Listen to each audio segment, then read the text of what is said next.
that comes to mind. Now, I want to show you a video of a hospital.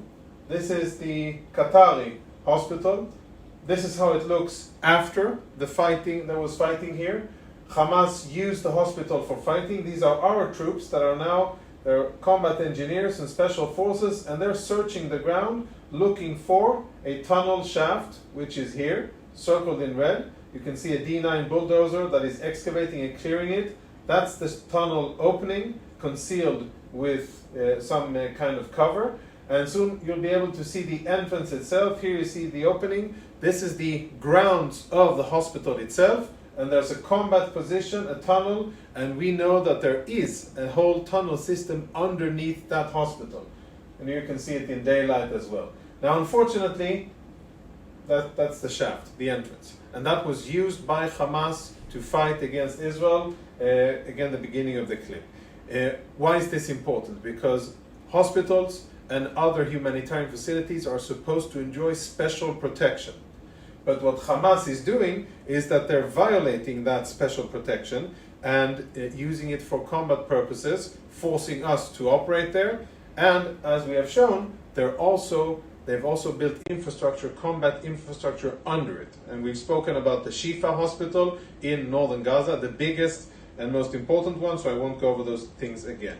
Now, I want to show you a movie that'll perhaps take some time to understand, but let's go through it. So if we look behind us here, we have a visual from May 2010. Okay, so quite a few years ago, and this is when construction started. Now, what did we have? We had two dirt lots, which are Hamas outposts. This is like small Hamas infrastructure here, and an entrance to a tunnel shaft in this location. Here was a concrete factory, which we'll speak about soon. And this is how it started in 2010. Now, if we continue and see how this evolved, the next stage is that we saw from the air in 2010 these very distinct domes. You see the domes here? There's no business for concrete domes in anything that has to do with the hospital. The only thing that you need concrete domes like this is to support tunnels, because the biggest threat for tunnels is that they'll collapse underground, and you have this U-shaped dome that rests upon slabs of concrete on the side. That's what Hamas was building, and they had all of the construction material lined up and ready. And as we can see, that's the area. And as we go closer and we look at these areas again, this is 2020, so quite a lot of construction has been made. And we see two compounds. This is the Indonesian hospital, which now is fully built. The tunnel shaft is here. We'll come back to that soon. Then they dismantled the concrete factory because it was no longer needed. And now we have two compounds that are part of the Indonesian hospital. No more Hamas infrastructure above ground, because everything has moved below ground. And we have hospitals above ground and Hamas below ground.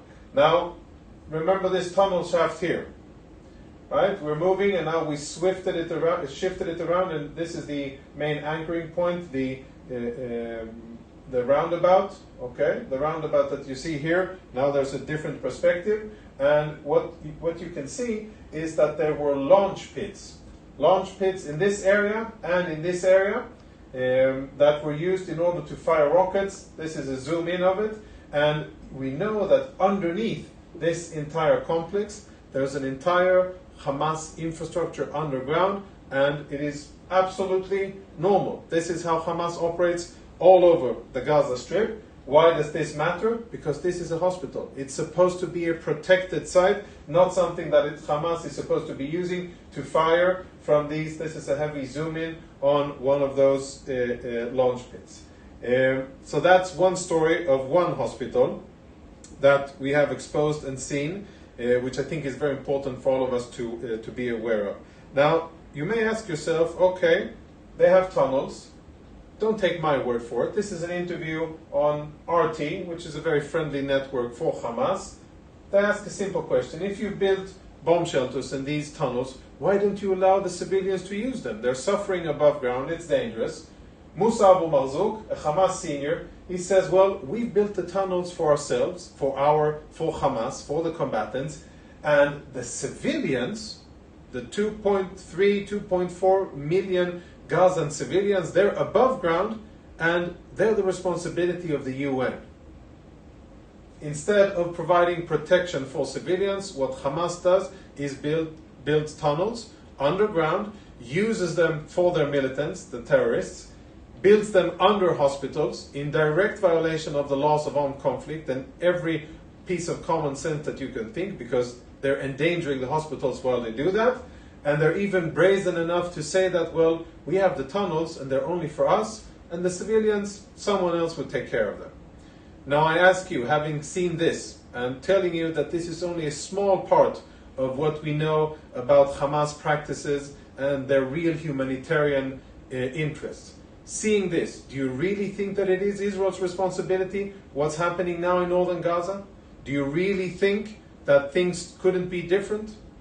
We have done sincere, honest efforts, and we continue to do them, to evacuate people from northern Gaza. And we will continue to call on them to evacuate.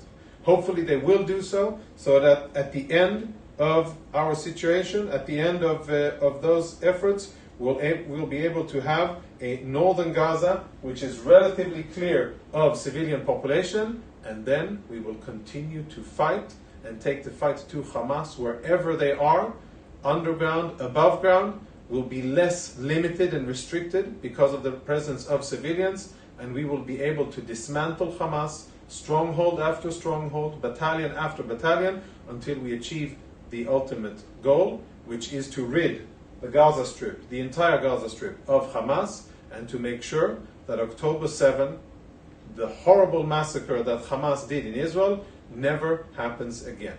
I want to bring us all back to that point. This started almost a month ago because Hamas invaded into Israel, butchered more than 1,000 Israeli civilians, took more than 240 Israelis hostages, babies, 30 toddlers and children, women, elderly, men.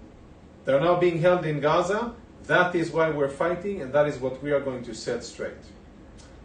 All of the material that I've shown here, the maps and the videos, are available on our Twitter page, as well as on Facebook and our website.